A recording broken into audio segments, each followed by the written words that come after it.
How's it going, everybody? Chris Cards back through the mail Monday. Once again, our first of 6 returns coming to us from Charlotte, North Carolina. We've got a blank index card. We've got some vintage in here. We've got J.C. Martin signed and inscribed on a 1970 Topps Sporting News card. Martin's bunt ends deadlock. That's right. He walked off the Mets in the 10th inning, pinch hitting for Tom Seaver. Tom Terrific. And he bunted the ball back to the pitcher. The pitcher hit J.C. Martin in the arm, fielding error, causing Rod Gaspar to score from second base, the game-winning run. Controversial play because he was running inside the baseline, but the umpires called him safe because he did not intentionally interfere with the throw. So there you guys go. As you see, the 1960 Topps Gary Peters card is signed by both Gary Peters and J.C. Martin. That big, beautiful color photo is of J.C. Martin. That is an error card. The inset black and white card photo on the left is Gary Peters. So I sent this off to Gary Peters, who passed away in January of 2023. So there's no way I could have completed this prior to that. So thankfully I got this taken care of first. Gary Peters signed the left. J.C. Martin signed his photo on the right. And I got a pretty unique error card signed. Probably the first. I've tried to get cards like this signed before, and they usually just write back, say this is not me. But this time, both these guys are kind of in on the joke. And J.C. Martin signs his photo, Gary Peters signs his photo, and I got a pretty sweet return here from J.C. Martin. Awesome return from him. 14-year career, 9 with the White Sox, 3 with the Cubs, 2 with the Mets, including that World Series championship year of 1969. Of course, he even coached for the White Sox in 1974. In 1975, he was up in the booth with Harry Carey, calling games with the White Sox in 75. And after that, he went on to do a bunch of other stuff. J.C. Martin, awesome return from him. Let's move on to return number 2. San Diego, California is where our next envelope came from. Once again, we got a blank index card. Let's get rid of this envelope shrapnel. And we've got Archie Scruggs, originally drafted by the Pittsburgh Pirates, declined the Pirates' invitation to join their team and went to Purdue instead. After 1 year with the Boilermakers, decided he was going to accept the draft from San Diego. Played there for 6 years. Then went on to play for the Expos for 2 years. And I can still hear in my mind Harry Callis pronouncing Archie Scruggs' name during a Phillies broadcast, just like I can still hear him pronounce Mickey Morandini's name. Oh, those were the glory days. What great announcing back in the day. Man, there's so much dreadful announcing now. But I digress. Here we guys go. Archie Scruggs, cute little career. Played first, played third. Didn't quite hit the way everybody was hoping he would hit. It's got a great name. I don't know why I could only come up with 2 different kinds of cards from him. I must have more, but that's probably all I could dig up. So there you guys go. He now works in San Diego as a sales manager for Seagate Systems. Seagate Systems, I'm assuming that is the hard drive data storage company. Let's move on, guys, to return number 3. Moving right along, Minneapolis, Minnesota, our next return. And we've got Terry Steinbach signed here beautifully on a 90 Topps card. Terry Steinbach, nice little career. 14 total years, 11 with the A's, including 3 All-Star Game appearances. Beautifully signed, 89 Upper Deck and 87 Topps card for the set. He signs for $2 a card, so I sent him 5 cards and $10. Simple transaction. He does inscribe for $3 a card, and I guess I should have had him inscribe 89 and 87, but dang it. Well, maybe I'll have to send back to him. But Terry Steinbach, great signer, donates all the money to charity, 3-time All-Star. Kind of controversial in 1988 when he was elected to the All-Star game because his first half numbers were not that great, but he accounted for all of the American League runs that year. A sac fly and a home run, becoming the 88 All-Star MVP, so take that, everybody. 1987, or actually 1986, he came up against Greg Swindell on his very first Major League at-bat on September 12th and hit a home run. So pretty cool little deal. Of course, World Series champion in 1989 with the A's. 11 total years with Oakland, 3 his last 3 years with the Twins. Good little player, Terry Steinbach. Great return from him. Let's move on to our next return. Our next return hails to us from St. Paul, Minnesota. Another Minnesota return. And we have Tom Kelly. Tom Kelly signed on an 87 Topps and a 91 Topps. Index card unsigned. And oh, look at these 2 cards. They look great. 91 Topps inscribed 91 World Series champion and 87 Topps inscribed 87 World Series champion. How about that? 2 manager cards, 2 years the cards were manufactured in, and of course those both years inscribed with the year. That year he won the World Series with Twins as manager. He did play in the major leagues for 3 whole months for the Twins back in 1975. Exactly 3 months, hit 181, 1 home run, 11 RBIs, won over 1,100 games as a manager, including those 2 World Series, including an 91 American League Manager of the Year award. A lot of ones in his statistics: 11, 181, 1, and 11 RBIs. But that's neither here nor there. Of course, baseball's a game of numbers, so those things are bound to happen. Let's move on. Awesome to get these signed. 87 Topps card will look great in the binder. Let's move on now to our next return. 5th return is another Minnesota return, St. Paul. Let's see who we have in our 5th envelope. We've got Mr. Kosman. Mr. Jerry Kosman signed for $10 a card and signed my 84 Topps traded card and my 1974 Topps team card. Got to get that team card sent out to a few more players on there. Let me know if you guys have any suggestions. Free is preferable, but for $10, I wanted to get Kosman on there because he is, of course, a world champion. And he was traded in 1978 to the Twins.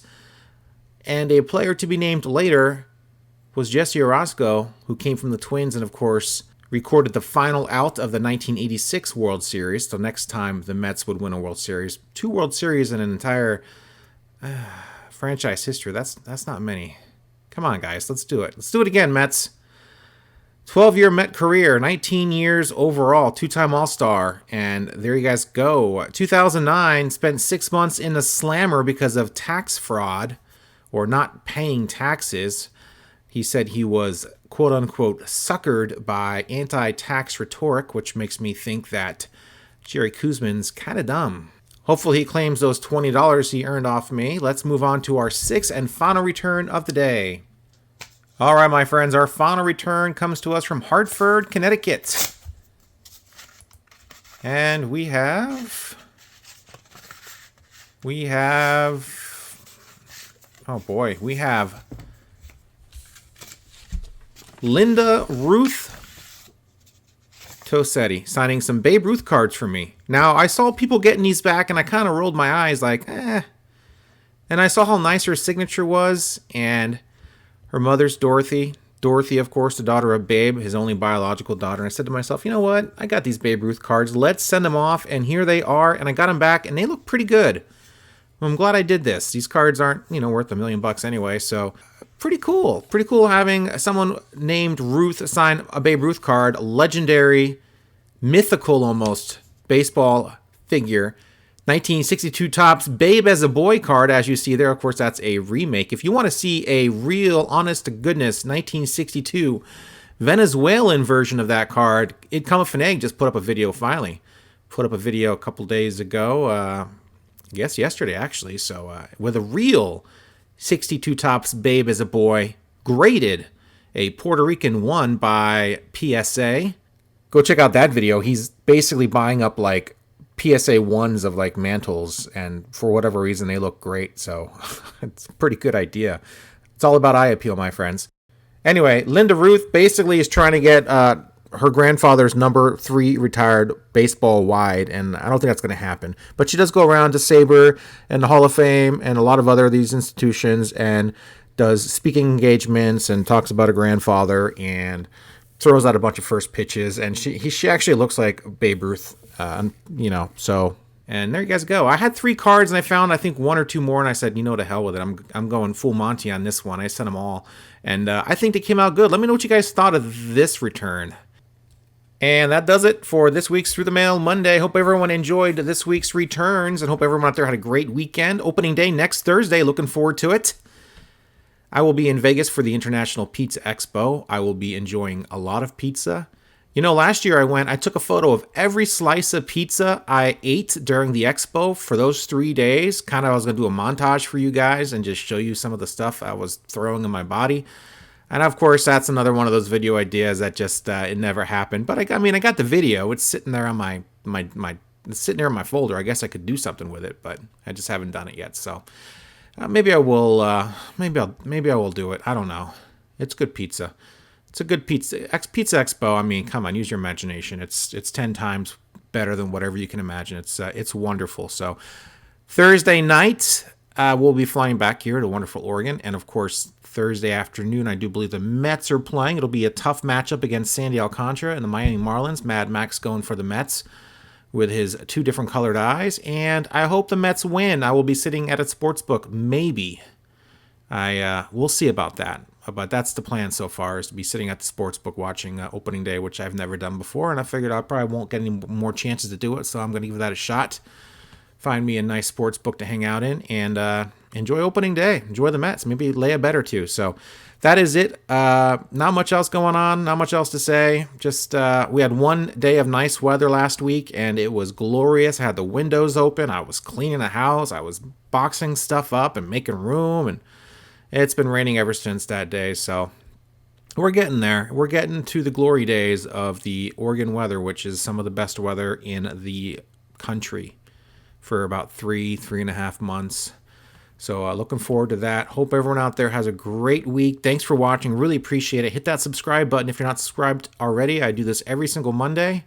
I also do my set updates weekly, which I've been doing the last couple weeks in a row, which is a record for me. 74 tops, 84 tops, 89 upper deck, and of course 87 tops. So those are the sets I'm going after. 4 sets. Yes, it's very expensive, and yes, it's very time consuming, and it's more sets than I should have probably been going after, but there's some crossover, and you'll see in my returns I'll get an 84 and 87 sign, so there's some crossover on some of the sets. And really, I don't get too spendy like post 90 sets with Griffey and a lot of the, Albert Bell, and a lot of it gets really expensive in the 90s and the 2000s. So I think I'm pretty good cutting off at 89 upper deck. And you know what? I found a 90 upper deck box the other day. That's probably been sitting there since 1991. And I had quite a few 90 upper deck cards. And I went in there looking for some TTM fuel. And 90 upper deck was a really decent set. I didn't buy much 90 upper deck. I didn't buy almost any 89 upper deck because I couldn't afford it. 91 upper deck and 92, I would buy boxes by the dozens because they were like $5-10 a box back at the Phillipsburg Mall shows back in New Jersey.